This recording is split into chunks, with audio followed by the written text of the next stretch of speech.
All right, everybody, hello and welcome back to another video with Wholeo Awakening and Thunder Dragon Neigong. It's Josh here again with you today to talk about another one of the most important foundational concepts behind all of our practice, and that is the topic of alchemy. Now, throughout history, from the ancient myths and legends all the way up to modern pop culture, alchemy has been something that has been uh, portrayed to us in many different ways, many different lights, um, but it has always been shrouded in mystery, something that has been obscure. And while people might hear about it, they certainly might not know exactly what's going on. What does it pertain? What does it do? What is it for? And so today we're going to be talking about some of the core principles of alchemy, some of the core practices, how it is used, why it's important, so they can really kind of shed some of the mystery off of the practice itself, and how it is so vital and so instrumental to all the practice of Qigong and the internal arts. So before we begin today, as usual, make sure that you check the links below to see all of our websites, social links, other materials, and be sure to like, subscribe, follow, whatever the applicable action is, depending on where you're watching this, so you can be notified for upcoming educational videos, trainings, and other things like that. So let's go ahead and begin here. This is the Alchemical Path, Eastern and Western perspectives on inner transformation. So what is alchemy? Now, as I said, alchemy is something that a lot of people have heard of because it's so prevalent in pop culture and in ancient myth, but it's rarely ever really delved into in a really explanatory way. What is it? What does it do? Why is it practiced? And so that's what we want to look at today. Alchemy is the art of transformation. Now, all else aside, if you were to put it in the most succinct way possible, that's it. Alchemy is the art of transformation. It is to transform one thing to another. And this takes place in matter, in mind, and in spirit.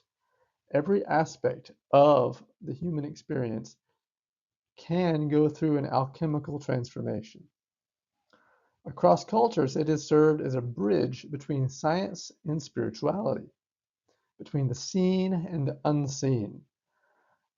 It comes from a time when, unlike our modern times, where science has become very cold, mechanistic, reductionist, anti-spiritual, focusing purely on physical reality. Alchemy came from a day when spirituality and physicality were seen as two sides of the same coin, two halves of one whole. There was not seen to be a difference between the two. The uh, the one blends and forms into the other. And this balanced, harmonious approach to reality as both a physical and a spiritual experience is one of the most foundational underpinning philosophies of virtually all ancient practices. That's one of the things that makes this so important and why it can be so difficult for people who have been uh, brought up too closely with the modern way of thinking, modern Western way of thinking, in that physical world is all there is. There's nothing spiritual. There's nothing beyond it. If I can't see it, it's not real. This is a great hindrance to one's progression in the internal arts, in Qigong, in the practice of any spiritual or religious tradition, or any sort of process of working with the energetic aspects of the body. Uh, Alchemy seeks transformation of the self and of the world. It blends science, symbolism, and spirituality into one cohesive entity. And it exists in both Eastern and Western traditions. Virtually all cultures across the world have their form of alchemy. They may call it something different, they may have different specific techniques and practices that go into it, but this concept of taking something and transforming it into something better, something more, is prevalent throughout all cultures across the world. So we'll start with Western alchemy. In the West, alchemy became most famous for its pursuit to transmute metals. Uh, this is probably what alchemy, if you have someone who is unfamiliar with alchemy, they maybe have heard of it here or there, this is most likely what they've heard about it, is that it's a bunch of superstitious, crazy pseudoscientists back in the Middle Ages who were trying to get rich quick by finding a way to change lead into gold. And there's truth to that. There were people who attempted to do that, and that is one of the major ways that quote unquote alchemy was used in many places. Uh, but just as with any spiritual tradition, any religion, uh, the teachings can be misunderstood and misused by those who are not fully initiated into the way, those who don't have a full understanding of what these symbols are representing. In this case, the metals, the astrological signs, all of this that is so common in alchemical writings, this intense symbology that we see surrounding alchemy, was in fact uh, a symbol of a spiritual science of purification and perfection. Even if we take just this most famous example of turning lead into gold, what do we see here? Lead, Saturnian, this Saturnian energy, gold, the solar energy. We're taking the shadow and turning it to light. We're taking the base metals, that which is dense, heavy, we're transmuting it into pure golden light. Now, this is a basic metaphor for taking the base self, the lower self, transforming it into the highest self, taking one from their initial state and moving it forth in their evolution to a state of perfection, of highest attainment. And this is really the purpose and the focus of alchemy. Uh, Again, it's shrouded in all this intense symbolism, but really what it's talking about is these practices of refining the self physically, spiritually, emotionally, mentally, on every level, transforming the self to be the best possible versions of ourselves that we can be. The word alchemy is really a reference, it's an Arabic word, comes from the term al-chem, Chem being the name for Egypt, Chem meaning black, in reference to the Black Land, which was what Egypt was known as because of the rich, fertile black soil that lined the Nile River. And Egypt is most frequently considered to be the birthplace of alchemy. Egypt, Greece, and the Islamic world all contributed to it in the West. And then it evolved through into medieval Europe. The aim, as I said, to transmute lead into gold, to take the base self and to bring it to the highest self, the dense carnal self evolving into the pure true soul, the sun, one's true self. And then we have the inner alchemy, which is this personal transformation, this divine union, becoming closer to our most optimal self. Now, the symbols and stages of Western alchemy. Um, Alchemy is incredibly complex and, as I said, intensely shrouded and guarded in symbolism. So we're not even going to attempt to go into all that here. We have other teachings, courses, and classes that will be dealing with that in the website and other programs. But for this video, we're just looking at getting an idea of what is alchemy and why is it important. Western alchemy spoke through symbols. Each process in the lab of working with these metals mirrored a stage of the soul's transmutation. So each metal is symbolic of a different attribute of the self, or a different process in the body or in the spirit.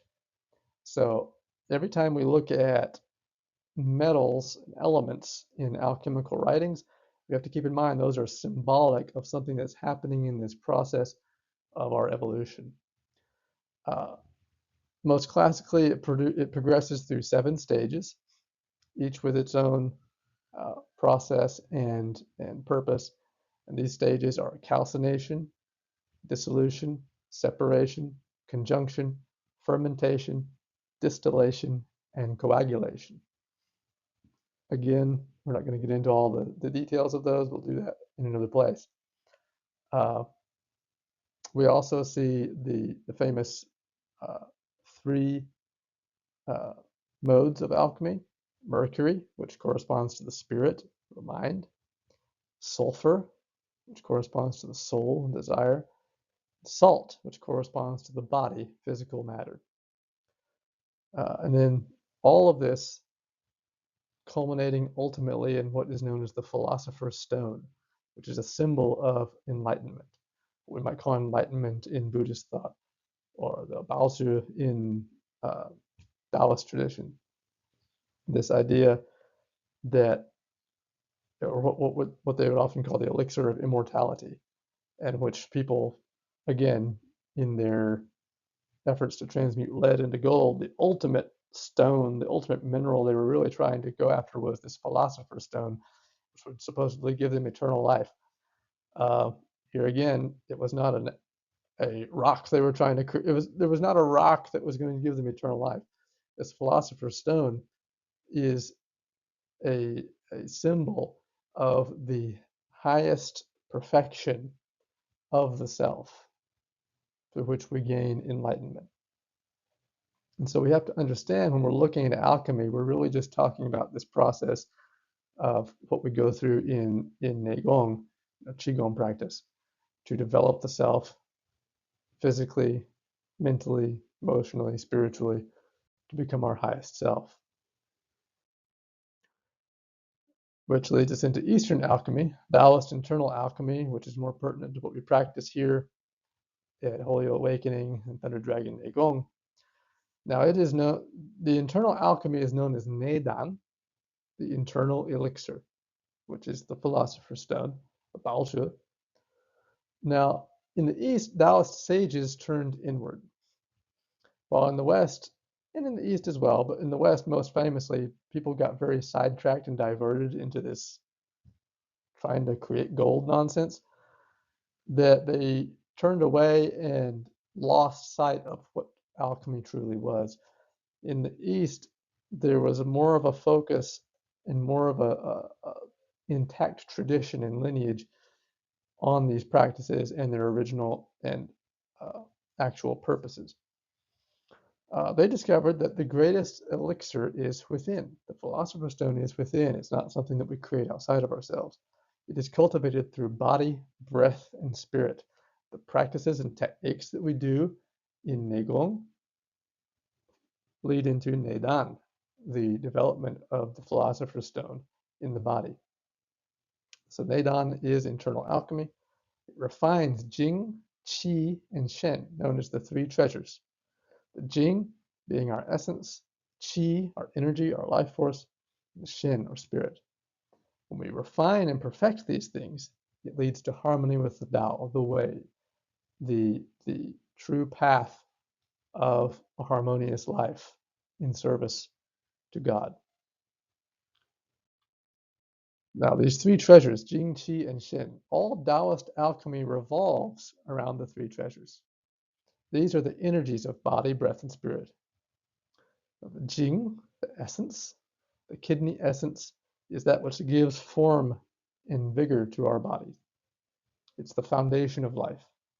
The Qi energy is what gives us animation. It brings us to life. It brings us our vitality. And the Shen, the spirit, is our conscious awareness, which brings us our humanity. Now, the goal of Taoist alchemy is to transform Jing to Qi to Shin, and then to Wu, which is emptiness, and then to return to Tao, the absolute God, the way of life, the way of the universe. So the stages of inner alchemy in Taoist Qigong. Inner alchemy unfolds gradually. It's a process of deep refinement requiring patience, virtue, and sincerity. First, we have to lay the foundation.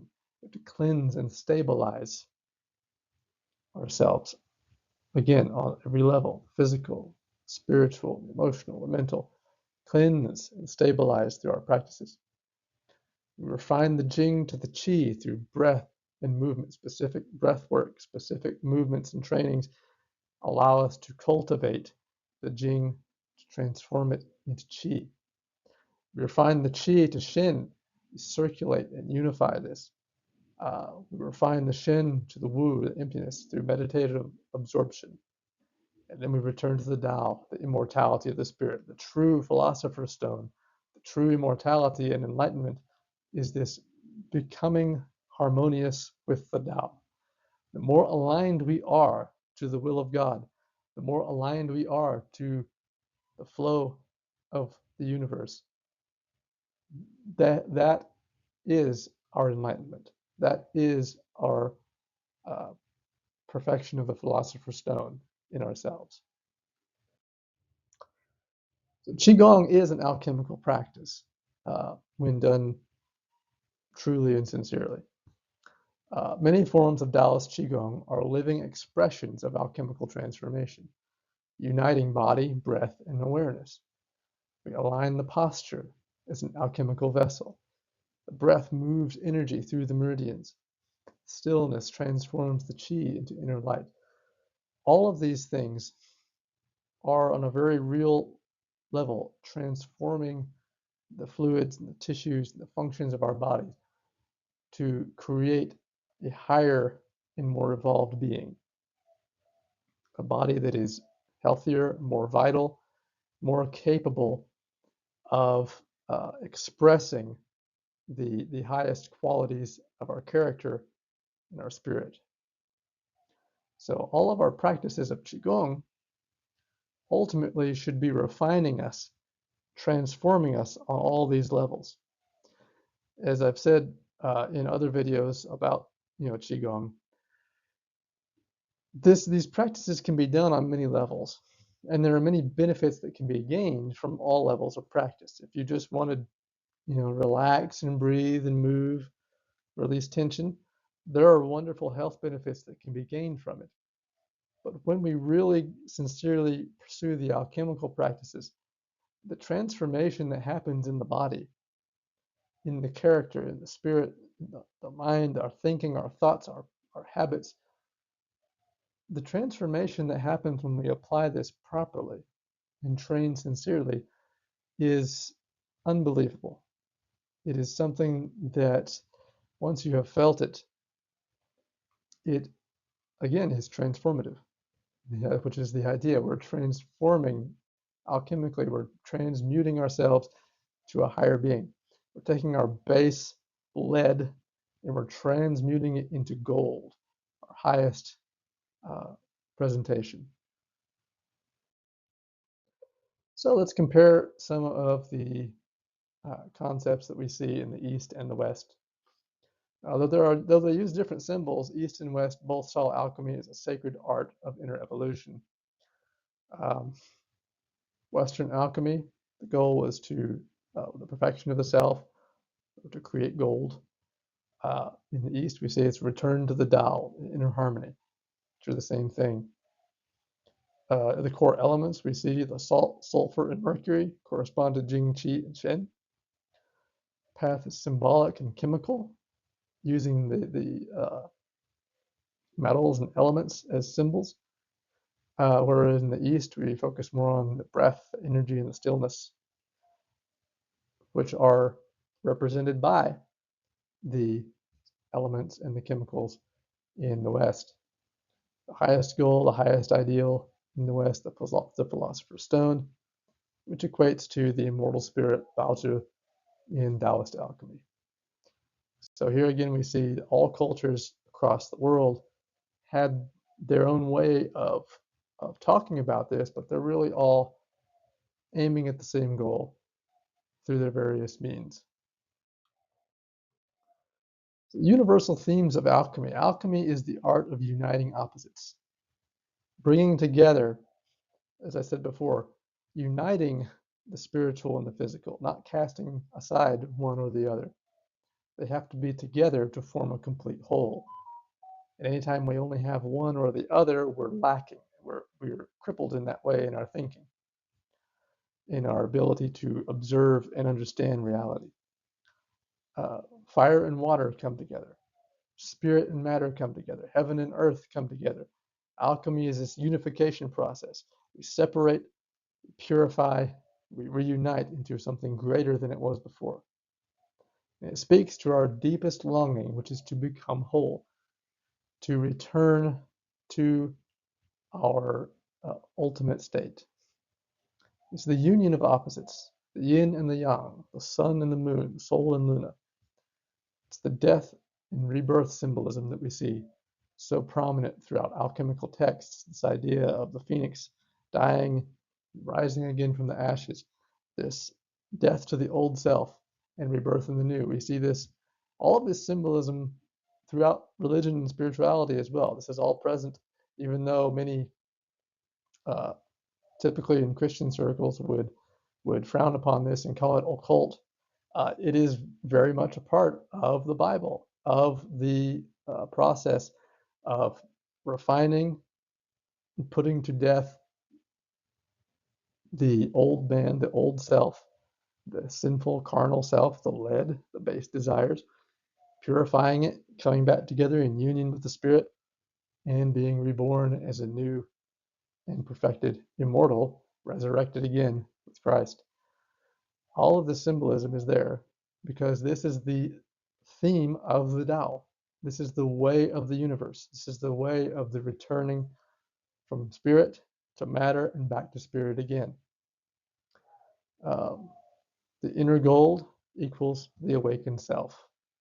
The true gold that we seek, the sun, is our own soul in harmony with God, in harmony with the way.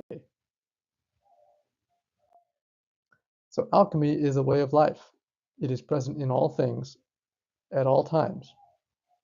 To walk the alchemical path is to refine our thoughts, our feelings, and actions into harmony with the Tao.